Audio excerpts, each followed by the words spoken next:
Conversion therapy is the topic of the day, and we're going to look at a video done by YouTuber Anthony Padilla as he spends a day with quote-unquote conversion therapy survivors. We'll see what all the fuss is about and see if the claims about conversion therapy actually can hold up to scrutiny, or if this video is just yet another modern attempt to mainstream radical gender ideology. Spoiler, it's the latter. So conversion therapy was criminalized in Canada, along with free speech and the right to defend yourself, and basically everything else. You can't use a gun for self-protection in Canada. That's not a right that you have. So what is the truth about conversion therapy? We'll talk about that and more today on Indie Thinker.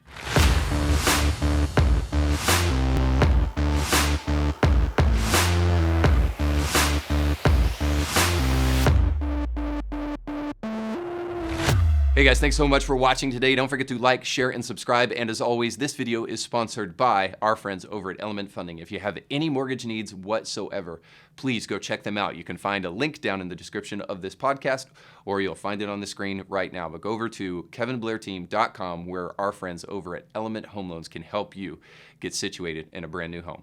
So guys, we are just a short 100 subscribers away from 1,000 subscribers, which means we can then monetize our channel. So please, if you haven't done so, make sure to subscribe and then share this video with others and encourage them to subscribe. When we monetize the channel, hopefully, if we don't get shadow banned, of course, we'll be able to make some money on the channel, which will then allow us to create better content moving forward, get great guests moving forward, to supply you with some amazing content. So please help us reach that goal. We're very, very close. And then also want to make sure that you know that one of the reasons you should subscribe and click that bell beside the subscription button to be notified when new episodes drop, so that you can salivate on command when we bring out new content. But one of the reasons for that is that every week in the month of June, we're going to be releasing some content that tackles an LGBTQ issues. It's Pride Month after all, and we're celebrating that here by looking at some of these LGBTQ issues that we've been told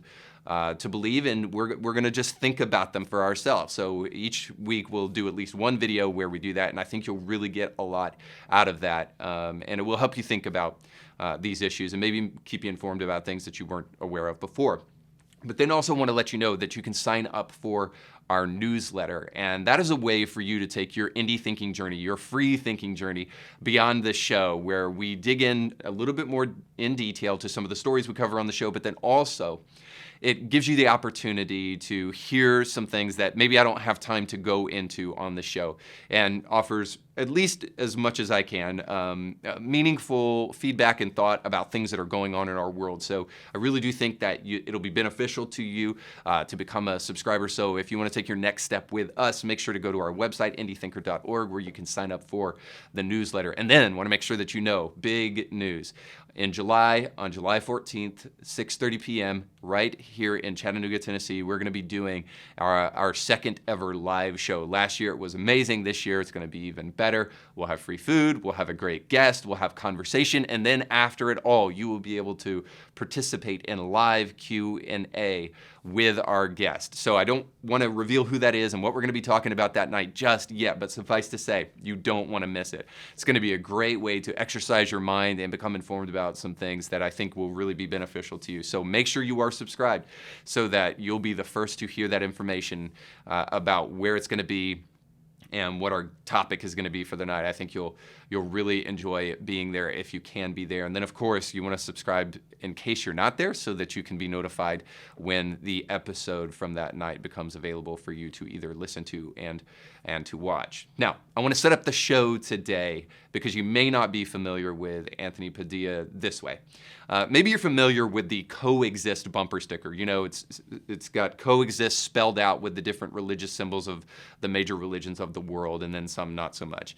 But needless to say, I hate that bumper sticker, and here's why. Because it's either redundant or it's really misleading and dishonest. So we'll start with redundant. So the implication could be that we need to coexist all together on the planet Earth, and we need to be in harmony with each other regardless of our religious differences. Now, obviously that's true, but the problem with that is that, like, Well, we are. We are in harmony with our religious differences right now as we speak. By and large, we live at peace with each other on the planet, even though we have different religions. But I can't help but wonder if actually what's underneath that sticker is this implication, this implied statement that all the major religions of the world basically believe the same thing, so you might as well just get along with each other. Now, that couldn't be further from the truth. Sure, Christianity and Buddhism, they share some superficial agreement in superficial areas, but when you get down to the fundamental issues about what these religions actually believe, sin, the existence of God and who God is, what is mankind, who are you, who am I, and all of these things, the creation of the world, all of these things, there are fundamental disagreements and differences in these religions. So it's important to distinguish between them. And so if you are suggesting with that bumper sticker that basically they're all the same, so just get over it, then it's just simply a lie. And so this is what we're going to be after today as we dig into our video with Anthony Padilla.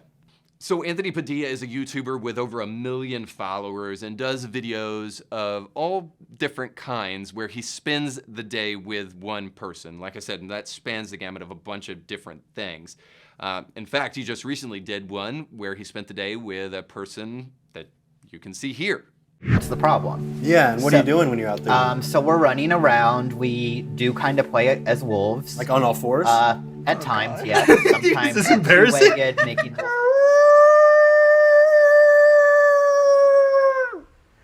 Do you see why that clip went... It went kind of viral. Yeah. Do you see why that clip went viral? Because it's a little cringy. It's a little bizarre, but also so many people were like, holy, that is actually extremely impressive. I've improved over the Do years. you want to show us how different it is now?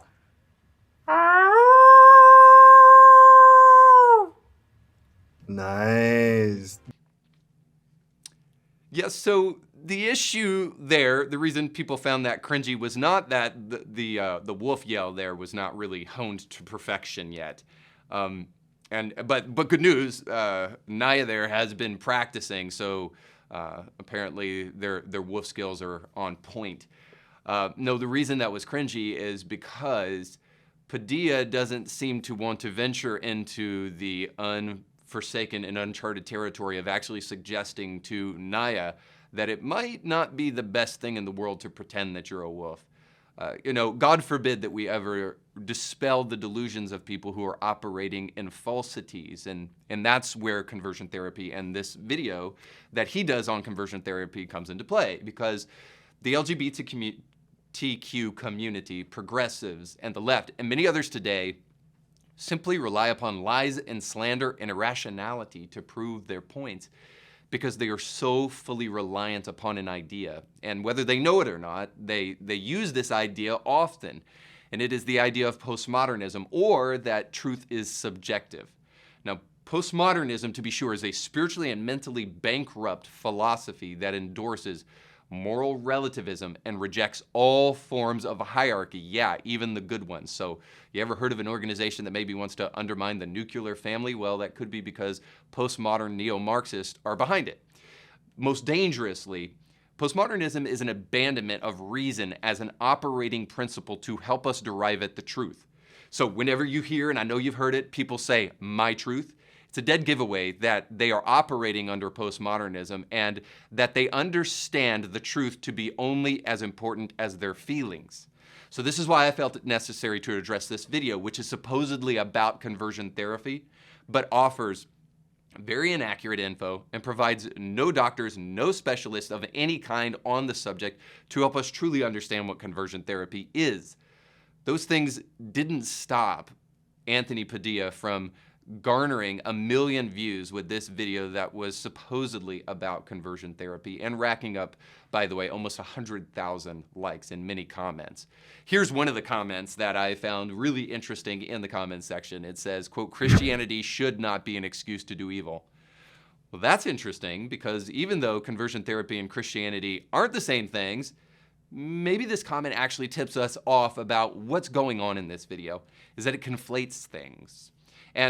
And by the way, it does draw a line of distinction. Christianity is about rooting its beliefs in something higher and bigger than your own feelings or, in this point, sexual preferences. So let's just take a look at some of the moments from this episode of Anthony Padilla's podcast, and we'll see if we can identify any of the thinking that undergirds all that we see in it and whether that thinking is actually helpful or harmful. All right, so here we go. Conversion therapy, or reparative therapy, is a practice that uses any attempt to alter a person's sexual orientation, gender identity, or expression. In 1899, a German psychiatrist claimed that he had turned a gay man straight with just 45 hypnosis sessions and a couple trips to a brothel. In a continued attempt to correct what was believed to be unwanted or sinful behavior, some people faced electroconvulsive therapy while others were subjected to even more extreme techniques such as lobotomy of the brain. Is any attempt to try to alter someone's sexual orientation or gender identity. You see that? Any attempt.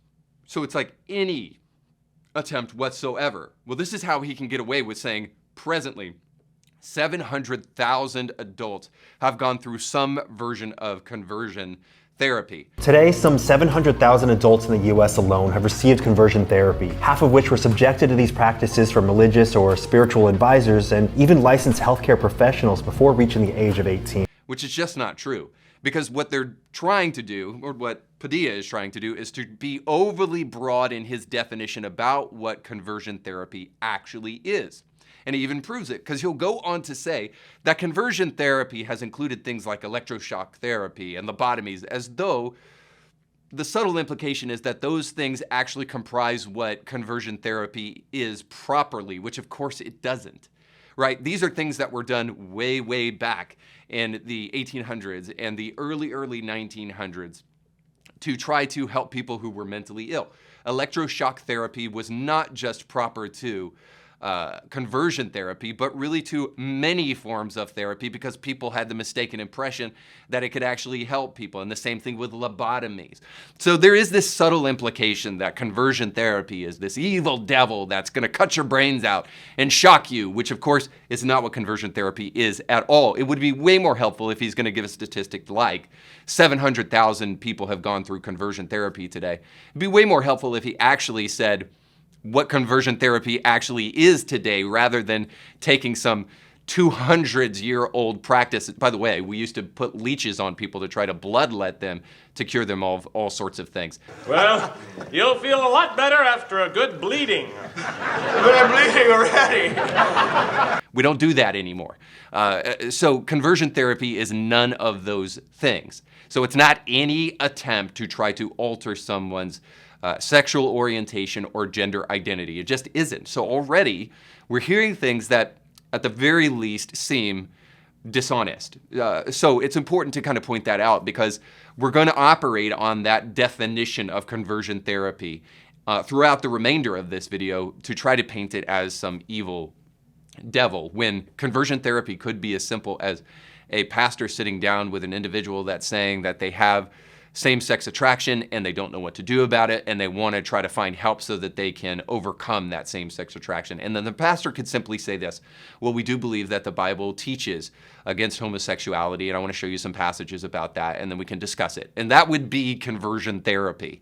But yet we're supposed to believe that Christians around the world are shocking people and torturing them because of their sexual orientation or gender identity, which is obviously not true.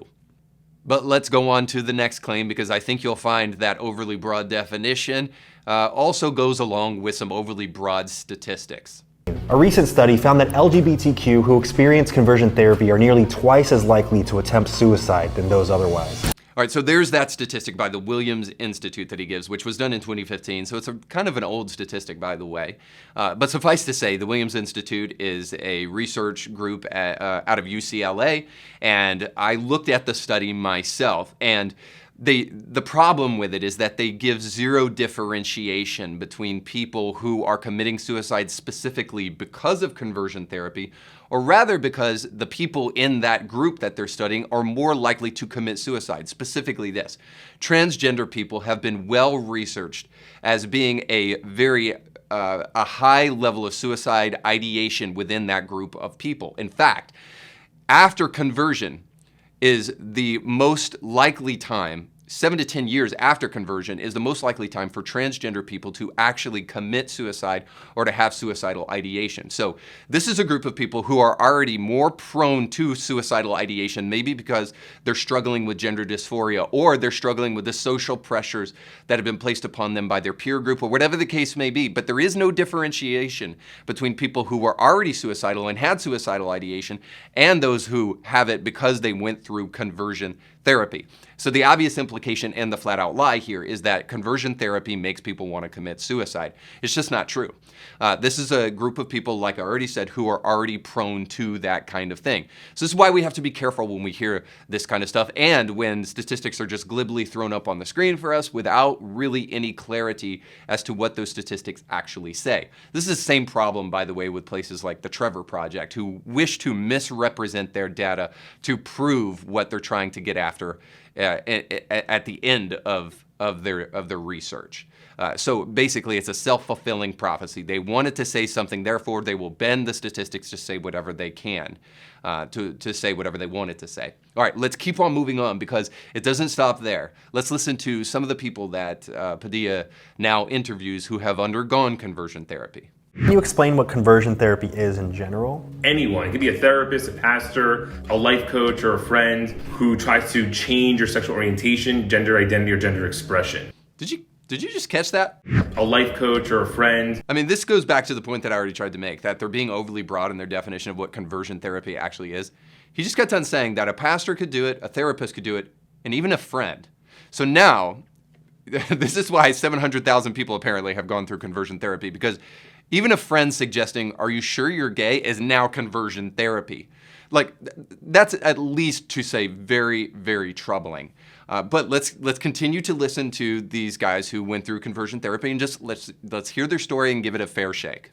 I didn't call it conversion therapy. There's a lot of terms out there. Right. A lot of these therapists don't say, "Hey, come over here, we're doing conversion therapy." The name is misleading in and of itself. It's not therapy. You can say it's torture, you can say it's abuse. I mean, you're really destroying people's lives. Historically, yeah, you hear about electric shock therapy and other really aggressive forms of aversion therapy. Mm-hmm. There's less of that today.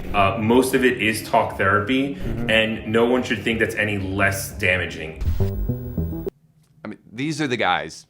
These are the kind of people that say words are violence. Bro, it is not torture. It is not abuse to suggest to somebody that perhaps they might be dealing with something that can be solved, that there may be an answer to something that they hadn't considered before. Just not torture. It's actually called thinking. And the fact that so many people put up so many walls the moment you try to help people think about things is really, really telling. And this is why the house of cards that is specifically the transgenderism community today is so afraid of actually having conversations with people about their beliefs. And so we are supposed to accept at face value that a child that is 2 years old or 3 years old can start identifying what gender they actually are. And we're not allowed to push back against that at all without immediately being called a bigot. So forgive me if I don't believe that these people were actually literally tortured just because they were given alternate information. I'm going to dig into this in a little bit, but it is not benevolent. It is not loving. It is not caring. And most of all, it is not true to help people continue in deception. There's nothing loving about that whatsoever. Now, you may disagree about what deception actually is, but if you are genuinely trying to help somebody who is struggling with something that may not be healthy for them, well, I go back to wolf person, to suggest that there actually may be some help for that, and that you don't have to go through the torture of really not understanding who you are and this identity crisis that you're struggling with. Like, it is not loving to refuse to say that to people. In fact, the opposite is just true. And this is why I'm even doing this video, man, is that we are just desperately attempting to redefine love in our generation in a way that does not look like love in generations past. Lying to people is not loving to people, I guess is what I would say. But I hate to keep on stopping so quick, so let's listen to a little more.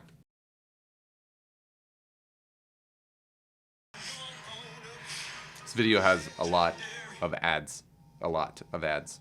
Can you recall the events that led up to your experience with conversion therapy? When I was in high school, I was definitely realizing that I was different from other kids. I felt myself attracted to guys when everyone else was attracted to girls. I met another guy on campus who was also identifying as a Christian, and he challenged me with this question of, what does God really want for your life? That moment led me to being a part of his church, where I pretty much gave up everything in pursuit of trying to remain heterosexual or become heterosexual under the threat of not making it to heaven. And so that began the process of, at first it was, well, stay living in the church, in the basement. It was dark and there was an open sewer. So the space that I was in was very cult-like, or maybe it could be considered a cult, under the guise of, we care about you. Okay, so it's absolutely possible, by the way, that this guy was a part of a cult. And so I don't understand why we're including this cult-like behavior in what conversion therapy actually is. So this is a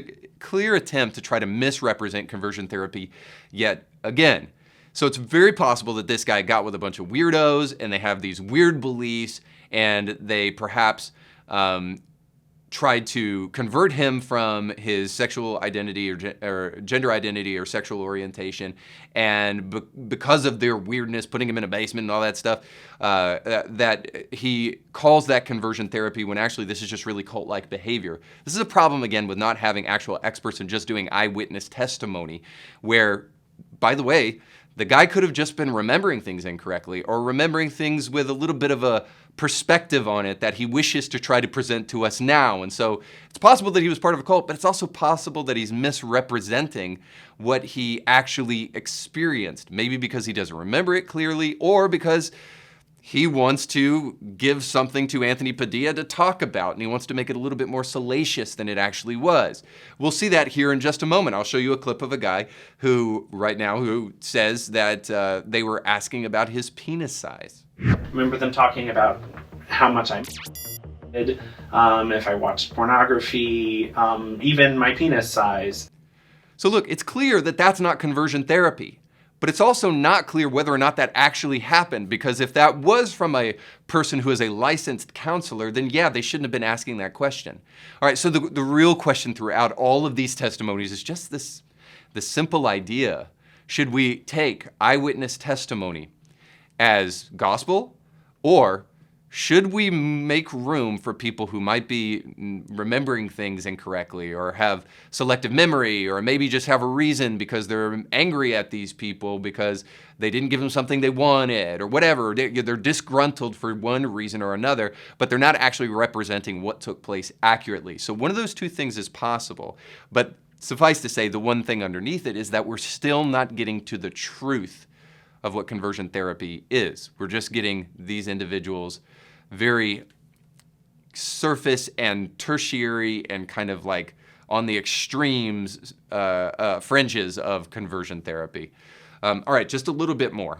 To bring awareness to Born Perfect, an organization that was actually founded by Matthew, who is in this video, that's dedicated to spreading awareness and empowering conversion therapy survivors with the mission to draft, introduce, and pass legislation to end conversion therapy practices once and for all. I'd actually like to take a moment too and just step out there and say this. If you're experiencing a crisis of faith, or maybe an identity crisis, you are uncertain about your sexual orientation or your gender identity, maybe you're having suicidal ideation and you're not quite sure what to do about it, there's a great organization called Focus on the Family, and they have a 24-hour hotline where, and I'll put that number up on the screen now, where you can call them and you can get the help from a licensed therapist that you so desperately need. You don't have to lean upon videos like we're seeing today to try to find answers to the soul's needs that are going on right now. You can find experts that will truly help you point to something that is bigger and stronger than whatever you may be experiencing now. So I highly encourage you at least to just check them out and see how they can help you. And there are all these people who seem so invested in you, right? You're like, oh, but I'm so bad. And they're like, oh, but we're going to help you. Cut off more and more parts of my life. Cut off parts of my life. That may not be conversion therapy. I think that sounds like the trans community, because they're definitely cutting off parts of people's life. After spending the day with these incredibly resilient conversion therapy survivors, I've come to understand just how much religious and societal pressures can really have such a massive detrimental effect on one's entire sense of self. These survivors deserve the utmost respect as they advocate against these practices in order to protect others who may fall victim to similar situations. All right, so I wanted to end there because it talks about societal pressure and religious pressure. And I'm glad he brings that up because there is a lot of pressure on people today to conform to an idea. And it's this idea that there is no higher authority than the self. There is no higher authority than your feelings. Well, where does that idea come from? Where does the idea that we don't need an ontic referent or something that possesses a higher authority to derive truth and reality rather than our feelings? So without that higher authority, then who is the person that is allowed to arbitrate truth? Well, of course, then that becomes you. And feelings, rather than truth, then will guide and govern your life. And ultimately, that's just a recipe for disaster. It implies that truth is purely subjective and doesn't actually exist outside of your feelings. Now, that's clearly a postmodern problem, but here's the biggest problem that we see in this film throughout everything that's done when you take postmodernism, when you take subjectivism and moral relativism and what I would call radical subjectivity to its ultimate conclusion, is that it gives you a false impression of who you are. Now, maybe an example here. Why is it that people who are gay say, I am gay, rather than I am experiencing same-sex attraction or gay attraction?